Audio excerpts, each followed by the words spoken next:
Cette vidéo porte sur la déformée de poutres fléchies.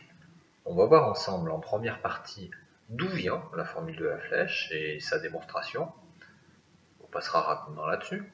Ensuite, on verra comment utiliser la formule de la flèche par intégration pour pouvoir l'appliquer à des cas concrets.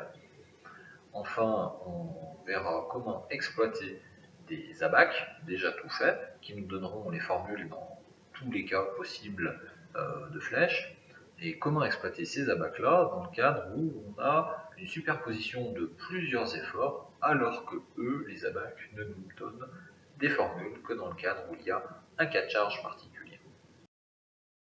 Ici, en face de mes premières flèches, on a une poutre avant une sollicitation de flexion, et ensuite, avec ces deuxièmes flèches, après la déformation de flexion. Si on place la fibre neutre au milieu de la poudre, on constate que les sections droites avant et après déformation restent droites. Simplement, après déformation, elles se sont simplement réorientées. À partir de ceci, on va pouvoir en déduire les formules de la flexion. On va redessiner un petit élément infiniment petit, et on va dessiner une section après rotation d'un angle alpha, donc après déformation.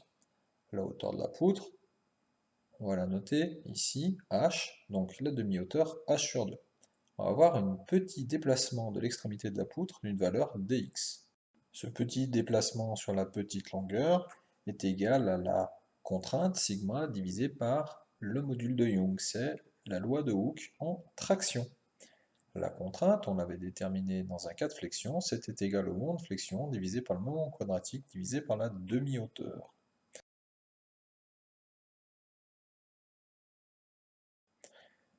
Je sais d'autre part que la tangente de l'angle alpha est égale au côté opposé sur côté adjacent. On va dire que l'angle alpha est relativement faible, donc la tangente de l'angle est approximativement égale à l'angle. Le côté opposé, c'est dx. dx, je peux le remplacer par ma loi de Hooke un petit peu modifiée au niveau de la contrainte que j'exprime en fonction du moment de flexion. Bon, tout ceci dans tout cela, ça me donne que le petit angle sur la petite poutre était égal au moment de flexion divisé par le moment quadratique fois E, module de Young. Si on note la flèche F d'une poutre, on va donc pouvoir dire que ce petit angle sur cette petite longueur était égal à la dérivée seconde de la flèche. Ce qui fait que la dérivée seconde de la flèche est égale au moment de flexion divisé par le moment quadratique fois le module de Young. Mettons qu'on va prendre le cas pratique suivant une poutre console encastrée, et on va noter la coordonnée x ici qui part de la gauche. Si je réexprime mon moment de flexion en fonction de x, je vais pouvoir opérer l'intégration de la formule de la flèche. Pour trouver f', il faut que j'intègre le moment de flexion. Je peux enlever l'intégration 1 sur igz fois e. Si j'intègre f fois l, c'est une constante, ça fait fl fois x. Si j'intègre f fois x, ça fait fx2 sur 2. Je n'oublie pas d'ajouter une constante d'intégration a. Et enfin, pour trouver la formule de la flèche, je vais intégrer une seconde fois cette formule-là. Fl fois x donne flx2 sur 2, moins fx2 sur 2 donne fx3 sur 6. La constante d'intégration est multipliée par x, et il y a ensuite une deuxième constante d'intégration. Maintenant, je regarde la forme de la flèche, enfin j'essaie de l'intuiter en la dessinant par-dessus. Je constate quand x est égal à 0, la flèche est égale à 0. Je constate d'autre part que la tangente à la flèche pour x est égal à 0 est égal à 0, ce qui veut donc dire que f' pour x est égal à 0 est égal à 0. Ceci me permet de déterminer mes constantes d'intégration. Ici, je vois que a est égal à 0, et donc que si a est égal à 0, b doit être aussi égal à 0.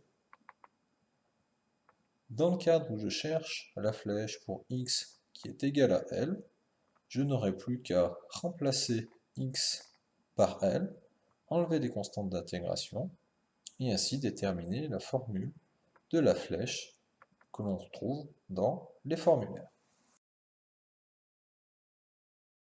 Grâce à l'intégration de la formule de la flèche, on peut déterminer tout un tas de cas, par exemple ceux montrés ici, que l'on pourra ensuite aller chercher directement dans des formulaires. En pratique, il n'est pas très utile d'aller faire l'intégration nous-mêmes.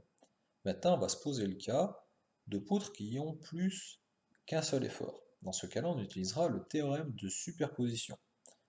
On va voir ce que c'est. Mettons que par exemple, on ait la poutre ci-contre qui a deux efforts. Si je retrouve dans la BAC dans quel cas je suis, je n'aurai dans la BAC le cas d'une poutre qu'avec un seul effort. Eh bien, on va dire que dans le cadre où il y a deux efforts, ça va se comporter comme s'il y avait deux poutres avec un seul effort. Mettons que je veux connaître, pour une raison particulière, la flèche en ce point-là. Donc je cherche la valeur f de la flèche pour laquelle la poutre va descendre. Eh bien, je peux, grâce au formulaire, trouver F1 dans un cas où il n'y a qu'une seule force, et F2 dans le cadre où il y a une seule force, placée à un autre endroit, et je sais que la flèche, dans le cas où il y a les deux forces, sera égale à la somme des deux flèches précédentes. En synthèse, dans cette vidéo, on a vu que le plus simple dans le cadre de poutres fléchies, c'était de se référer à des formulaires qui sont déjà tout faits et qui traitent déjà de la totalité des cas. Effectivement, ça n'a aucun intérêt technique d'aller refaire l'intégration de la formule de la flèche nous-mêmes, vu que les cas sont finalement assez limités et ont déjà été traités dans la bibliographie. Par contre, ce qu'il faudra savoir faire, c'est, dans un cas où on a plusieurs efforts sur une poutre, ça va être de décomposer la poutre en une somme de cas simples, c'est-à-dire des cas où il n'y a qu'un seul chargement, et dire que la flèche finale de la poutre composée de tous ces chargements est égale à la somme des flèches de poutre qui n'auraient qu'un seul cas de charge, pris dans un formulaire par exemple. C'est ce qu'on avait appelé dans la vidéo le théorème de superposition.